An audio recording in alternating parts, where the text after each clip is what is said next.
यूनान था कभी खो गया, मिस्र था कभी खो गया, बेबीलोन था कभी खो गया। कितनी सभ्यताएं आईं और चली गईं, लेकिन भारत, जिसकी परंपरा इतनी पुरानी होने के बावजूद आज भी अपना अस्तित्व बनाए हुए। मार्क ट्वेन लिखते हैं, भारत मानव जाति का पालना है। यह वह स्थान है जहां मानव भाषा का जन्म हुआ। भारत की धरती मानव इतिहास की माँ है। यह महान गाथाओं की दादी है और परंपराओं की परदादी है। भारत मानव इतिहास की सबसे कीमती और सबसे रचनात्मक चीजों का खजाना रहा है। इस वीडियो में हम भारत के प्राचीन इतिहास से जुड़ी 7 इंटरेस्टिंग बातें जानेंगे। पॉइंट नंबर 1, आइडियोलॉजिकल डिफरेंसेस बताते हैं कि भारत का शहर वाराणसी दुनिया के सबसे प्राचीन बसे शहरों में से एक है, जो आज भी अपने वजूद में है। इसे बनारस भी कहा जाता है और ऋग्वेद में इसे काशी कहा गया है। वैसे बनारस को कम से कम 3000 साल पुराना माना जाता है, लेकिन हिंदू मिथकों के अनुसार भगवान शिव ने 5000 साल पहले इस शहर की स्थापना की थी। और आपको जानकर हैरानी होगी कि जब 2500 साल पहले भगवान बुद्ध का शिष्य आया था, उस वक्त भी इसे एंशिएंट सिटी कहा जाता था। हिंदू धर्म के 7 पवित्र स्थानों में से काशी को सबसे पवित्र माना जाता है। यहाँ तक कि जैन और बौद्ध धर्म में भी काशी एक बेहद पवित्र स्थान है। पॉइंट नंबर 2, तक्षशिला विश्वविद्यालय को दुनिया का सबसे पहला विश्वविद्यालय माना जाता है। इसे 700 साल पहले प्राचीन भारत के तक्षशिला शहर में स्थापित किया गया था, जो आज पाकिस्तान में है। तक्षशिला में विश्व भर के 10,500 से भी ज्यादा छात्र पढ़ा करते थे। Science, math, medicine, politics, astrology, astronomy, music, religion और फिलॉसफी जैसे सैकड़ों विषय यहाँ पढ़ाए जाते थे। अलग अलग विषयों के स्कॉलर्स ने अपने अपने आश्रम यहाँ बना रखे थे। हमारे मशहूर इकोनॉमिस्ट और फिलोसोफर विष्णुगुप्त चाणक्य तक्षशिला में आचार्य थे।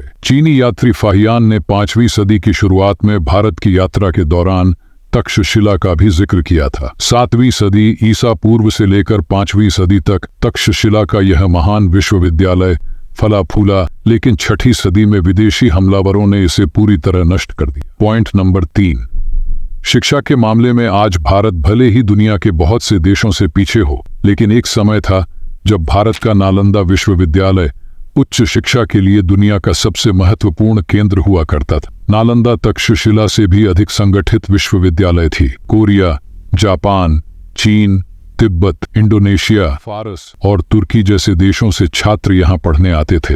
नालंदा विश्वविद्यालय का प्रवेश परीक्षा बेहद कठिन होती थी और केवल चुनिंदा प्रतिभाशाली छात्र ही प्रवेश पा सकते थे। नालंदा के बारे में आज हमें जो जानकारी मिलती है वह फेमस चीनी यात्री हुएनसांग और इत्सिंग की राइटिंग से मिलती है, जो 7वीं सदी में यहाँ आए थे। हुएनसांग ने अपनी भारत यात्रा के 2 साल नालंदा में बिताए। शुरुआत में वह एक छात्र के रूप में यहाँ रहे, फिर बाद में उन्होंने यहाँ पढ़ाया भी। हुएनसांग लिखते हैं कि जब वह नालंदा आए थे, उस वक्त वहाँ 10,000 छात्र और 1,510 आचार्य थे। यह अनुमान लगाया जाता है कि हमारे ग्रेट मैथमेटिशियन आर्यभट्ट नालंदा के हेड थे। नालंदा में अध्ययन के लिए एक विशाल लाइब्रेरी थी, जिसमें 3 लाख से भी ज्यादा किताबें थीं। 12वीं सदी के अंत में तुर्की हमलावर बख्तियार खिलजी ने नालंदा को जलाकर पूरी तरह नष्ट कर दिया। किसी जमाने में नालंदा एक भव्य विश्वविद्यालय था। आजकल बस उसके खंडहर ही शेष बचे हैं। Point number 4, Indus valley civilisation के जन्म से ही भारत का इतिहास शुरू हुआ माना जाता है। यह दुनिया की 3 सबसे प्राचीन सभ्यताओं में से एक है, मेसोपोटामिया, मिस्र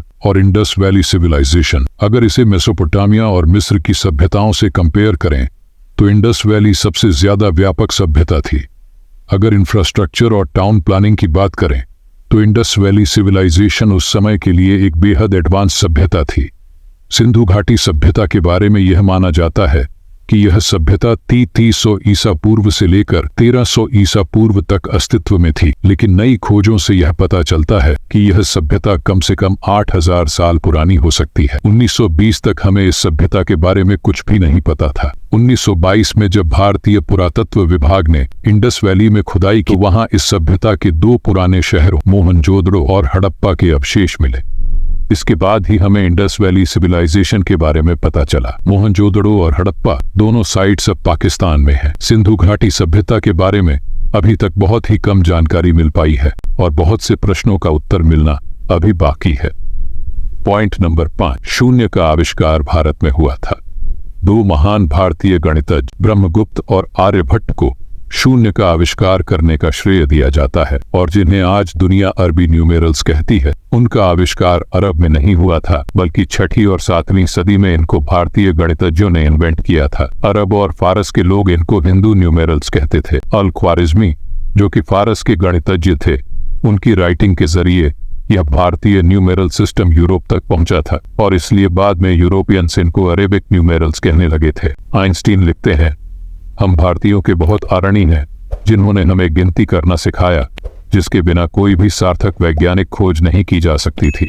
पॉइंट नंबर 6, सर्जरी कितनी मुश्किल होती है। और अगर आप एक ऐसे जमाने में हो जब स्टेरिलाइजेशन का आविष्कार ही नहीं हुआ था, तब तो इसकी कल्पना भी नहीं की जा सकती। आज से 2600 साल पहले एक इंसिडेंट इंडियन फिजिशियन सुश्रुत बेहद कॉम्प्लेक्स सर्जरी किया करते थे, जैसे कि cataract, kidney stones, artificial limbs, fractures और यहाँ तक कि प्लास्टिक सर्जरी। सुश्रुत को पहला व्यक्ति माना जाता है जिसने इंसानों पर सबसे पहले मेडिकल सर्जरी परफॉर्म की, इसलिए इन्हें फादर ऑफ सर्जरी भी कहा जाता है। सुश्रुत ने शल्य चिकित्सा पर एक संस्कृत ग्रंथ लिखा था जिसे सुश्रुत संहिता कहा जाता है। सुश्रुत संहिता को चिकित्सा पर लिखा गया सबसे महत्वपूर्ण ग्रंथ माना जाता है और इसे आयुर्वेद का फाउंडेशनल टेक्स्ट भी माना जाता है। सुश्रुत संहिता में 244 चैप्टर्स हैं, जिनमें 1120 बीमारियों का वर्णन है, 700 मेडिसिनल प्लांट्स का जिक्र है, 64 प्रिपरेशंस फॉर मिनरल सोर्सेस और 7 preparations based on animal sources का उल्लेख है। इसके अलावा इसमें बहुत से सर्जिकल इंस्ट्रूमेंट्स भी दर्शाए गए हैं। 8वीं सदी में सुश्रुत के इस महान ग्रंथ को किताब शाह सुनील हिंदी नाम से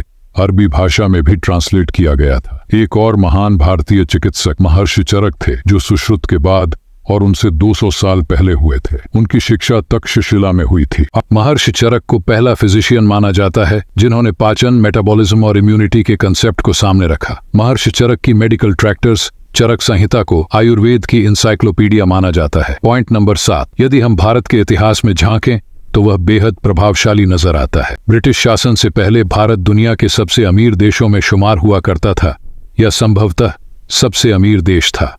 यूं ही नहीं, यह देश विश्व भर में सोने की चिड़िया कहलाता था। अगर कहा जाए तो गलत न होगा कि इस देश की अपार संपत्ति ने ही इतने आक्रमणकारियों को यहाँ आकर्षित किया। ये बात तो सभी जानते हैं कि इस देश को खोजने की चाहत ने अमेरिका की खोज करवाई। क्रिस्टोफर कोलंबस, जो भारत के लिए निकला था, गलती से अमेरिका पहुंच गया और कोलंबस के महज कुछ साल बाद ही वास्को डी गामा भारत की जमीन पर कदम रखने वाला पहला यूरोपियन बना। तो इस वीडियो के लिए बस इतना ही। अगर आपको वीडियो अच्छी लगी हो तो लाइक और शेयर कर दें और इतिहास से जुड़ी ऐसी ही वीडियो देखने के लिए चैनल को सब्सक्राइब करके घंटी को भी दबा दें। आपसे मिलते हैं अगले वीडियो में।